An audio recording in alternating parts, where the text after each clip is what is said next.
We're now thinking about two-dimensional motion, but two-dimensional motion with constant acceleration.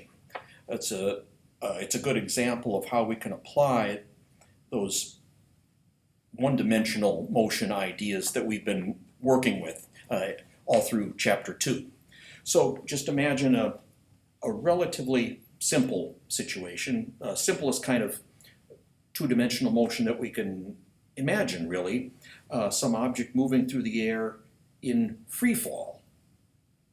And as it moves, say you kick a football, it'll go along some kind of trajectory like that, and we can understand why that is the trajectory by just applying the ideas that we already know.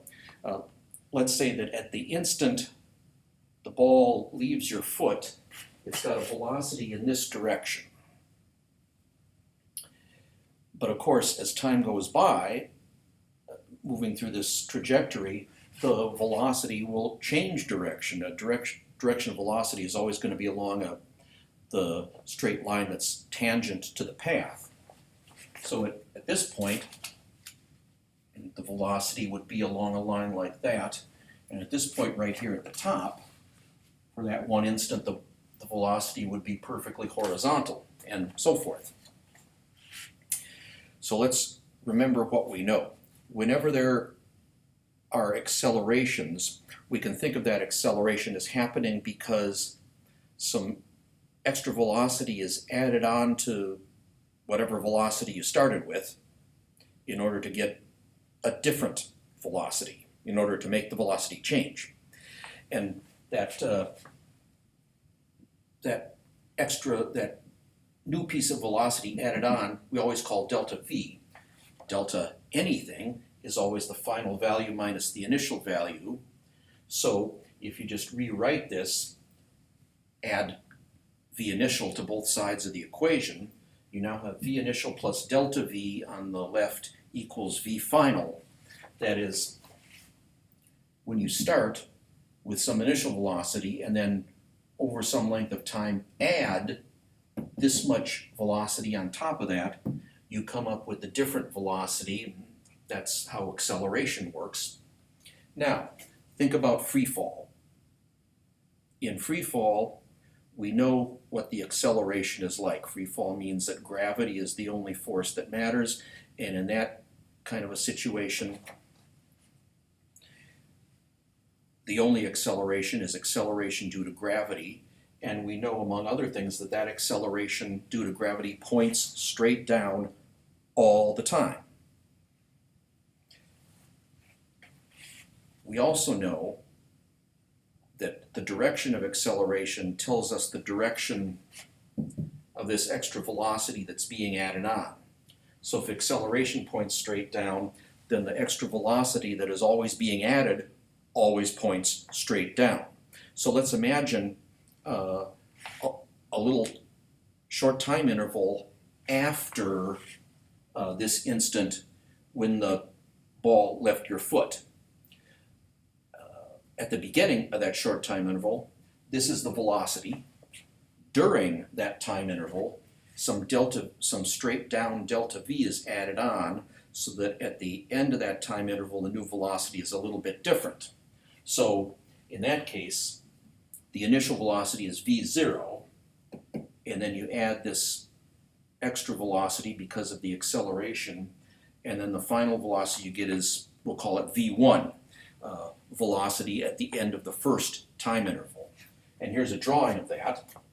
V initial points this way, and then you add, tail to tip as always, this extra velocity, so that the new velocity is just the sum of the old velocity plus delta V, and the new velocity is this. A little bit shorter than, this is V1, a little bit shorter than V0, indicating that the magnitude of that velocity. Speed is a little slower, and it's a different angle.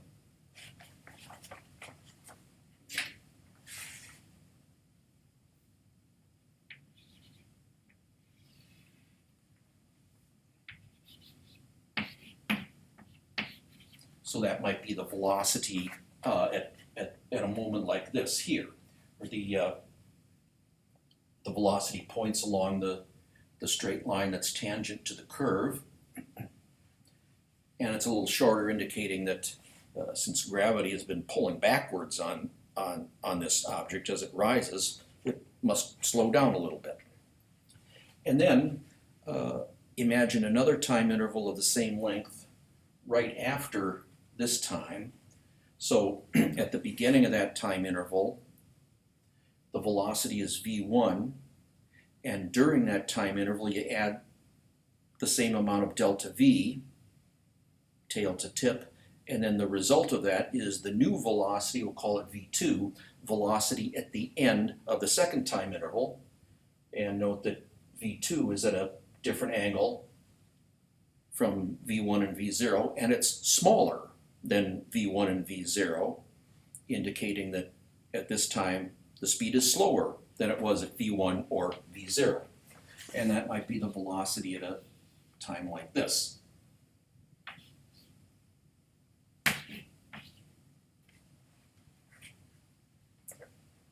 Now think of a third time interval, do the same thing.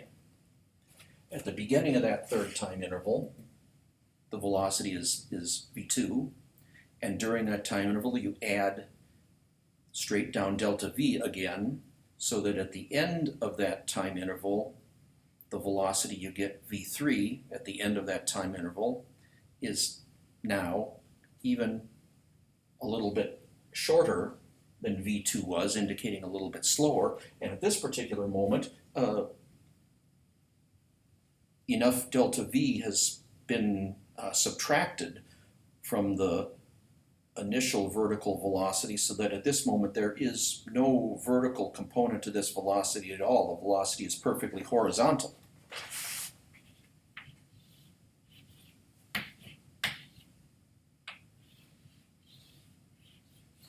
v3. And then do it one more time. At the beginning of the next time interval, here's the velocity v3, and then during that next time interval, this is going to be the fourth time interval, again you add delta v, so that v4, the velocity at the end of that time interval, is just the velocity you had at the start of that time interval, plus the extra velocity added on during that time interval. And so here's the velocity at the end of the fourth time interval. So that might be the velocity at when the object is somewhere here. And you can see that the direction of the velocity is always changing direction. And the direction of velocity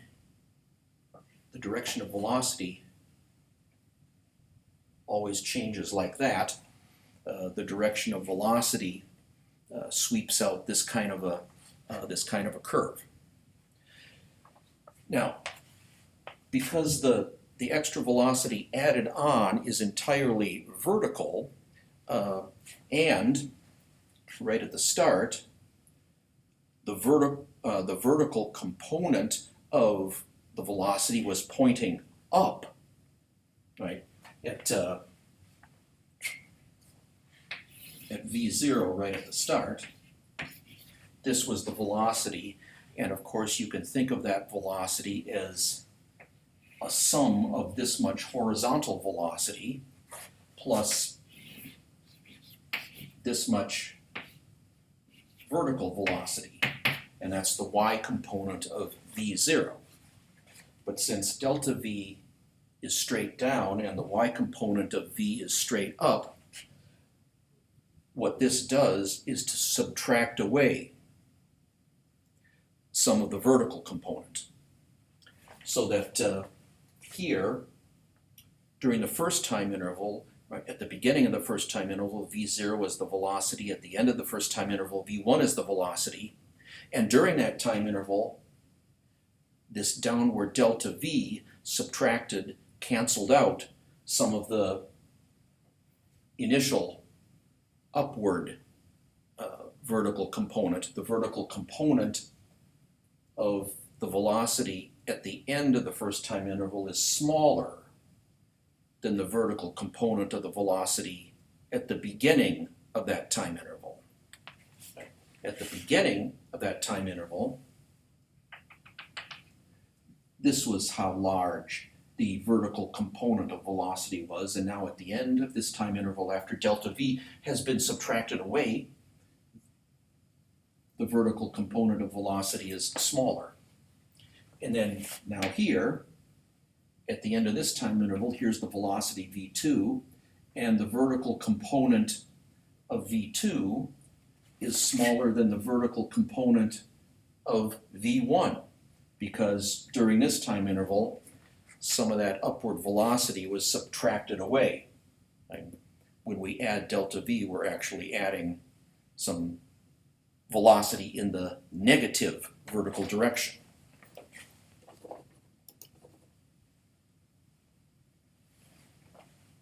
And again, same thing here. Now, the vertical component of v3 is just plain 0, because at the beginning of this time interval, here was the velocity, v2, it had a vertical component, but during this time interval, delta v subtracted away all of that vertical component, so that by the end of the time interval, there is no vertical component at all. And then in the fourth time interval, downward negative vertical velocity was added to velocity that was only horizontal at the beginning of that time interval. So now we have a downward or negative component to the vertical velocity. At the end of the fourth time interval, the velocity is less than 0. In other words, it's less than the velocity to the vertical component at the end of the third time interval, which was less than the vertical component at the end of the second time interval, which was less than the vertical component at the end of the first time interval.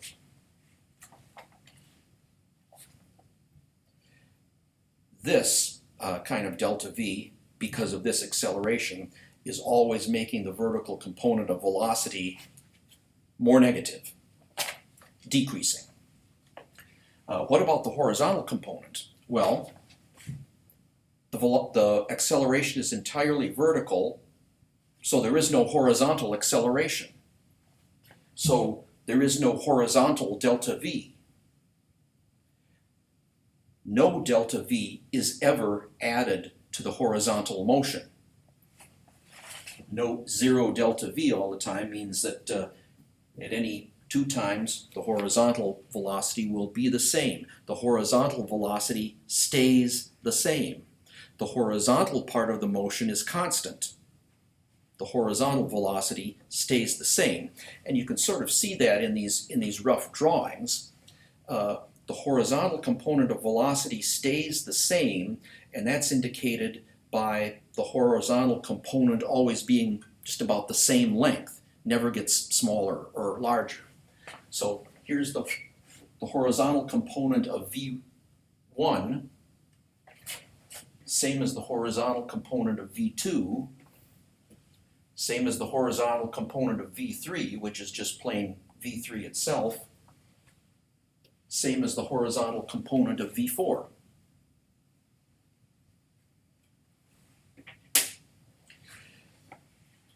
So what makes this a simple application of what we know about two-dimensional motion is that in the vertical direction, we have a constant velocity. In the vertical direction, we have a constant acceleration, which is always making the vertical velocity component more negative. In the horizontal direction, we have 0 acceleration, so the horizontal component is always constant. Or another way of putting it is that this two-dimensional motion really should be thought of as 2 independent one-dimensional motions. Independent in the sense that the vertical motion has acceleration, but that doesn't affect the horizontal motion because the horizontal motion has no acceleration, or vice versa. The horizontal motion has no acceleration, but that doesn't influence the fact that the vertical motion does have acceleration.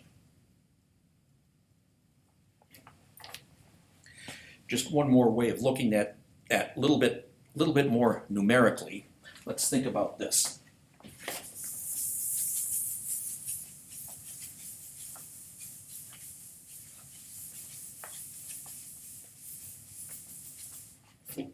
The magnitude of the free fall acceleration,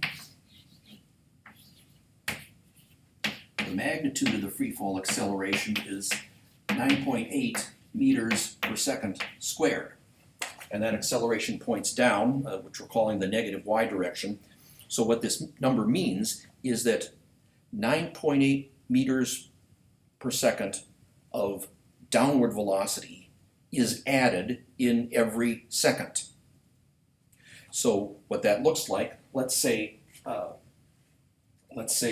initially we have a velocity in this direction, and the horizontal component of that velocity, let's say it's let's call it 10 meters per second, and then the vertical component of that velocity is, let's say, 29.4 meters per second.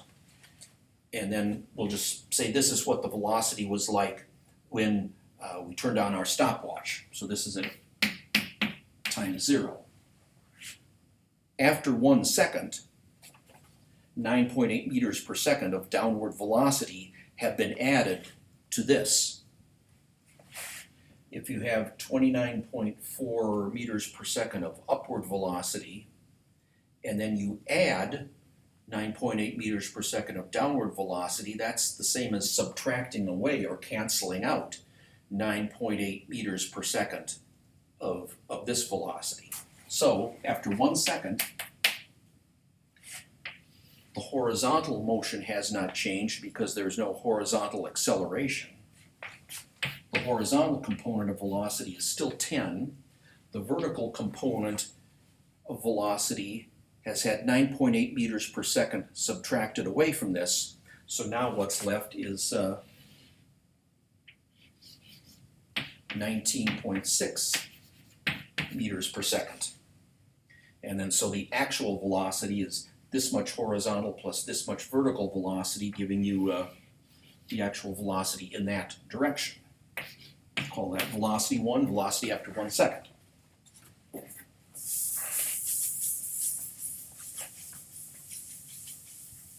And then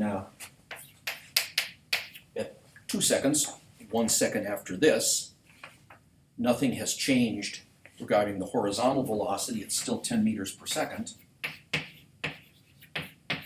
But in this second, another 9.8 meters per second of downward velocity has been added on. Another 9.8 meters per second of negative velocity has been added on.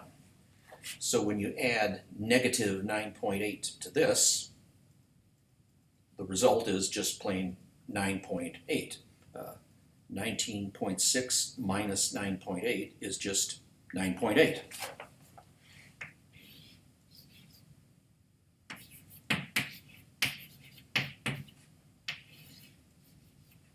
And then, 1 second after that,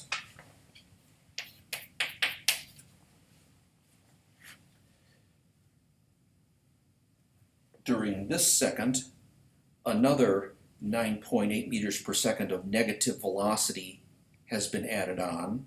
Or in other words, you start with 9.8 meters per second and then add on negative 9.8 meters per second, and of course the result of that is 0. Enough of this downward negative delta V has been added to completely subtract away all of the upward velocity the upward vertical component that you started with. And all you're left with is the horizontal component, which never changes.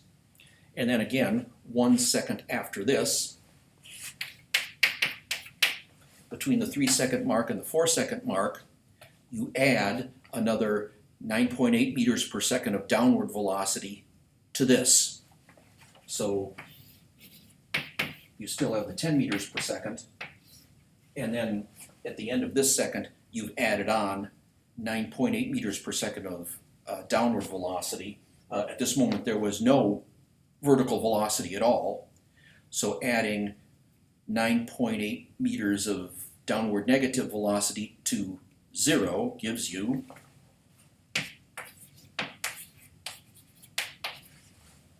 negative 9.8 meters per second of negative 9.8 meters per second of downward velocity. That's the vertical component, and then the actual velocity will point in that direction. And then notice as you move along, the arrows that represent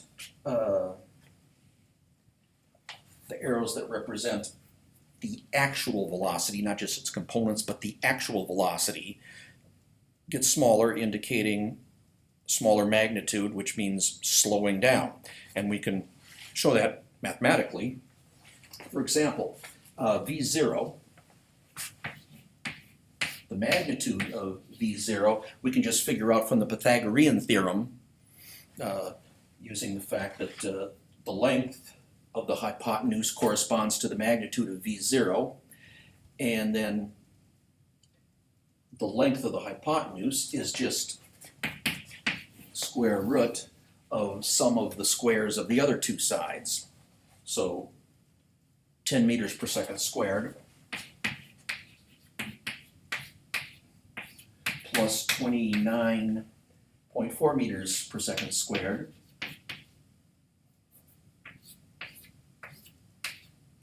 and if you do all the arithmetic, that will come out to about 31 meters per second. And then after 1 second, the horizontal component of velocity has not changed. The vertical component has gotten 9.8 meters per second smaller. So the magnitude of the velocity, in other words, the speed at time 1, is again square root of sum of the squares of the two perpendicular sides of the triangle, the sum of the squares of the components, in other words. And so that'll be 10 meters per second squared plus now 19.6 squared. That was 29.4, and now 19.6 meters per second all squared. And take the square root of that sum, and now you got 22 meters per second. I won't go any farther. You can see the pattern that's developing here, because the magnitude of V0, the speed at time 0, was 31 meters per second. The magnitude of V1, the speed at time 1, was 22 meters per second. By the time we get to time 3, the magnitude of the velocity, the speed at time 3, is now down all the way to 10. And we'll work some more with these ideas in class. The whole point of thinking about two-dimensional motion is really because it's a good application of the ideas that we learned about one-dimensional motion back in chapter 2.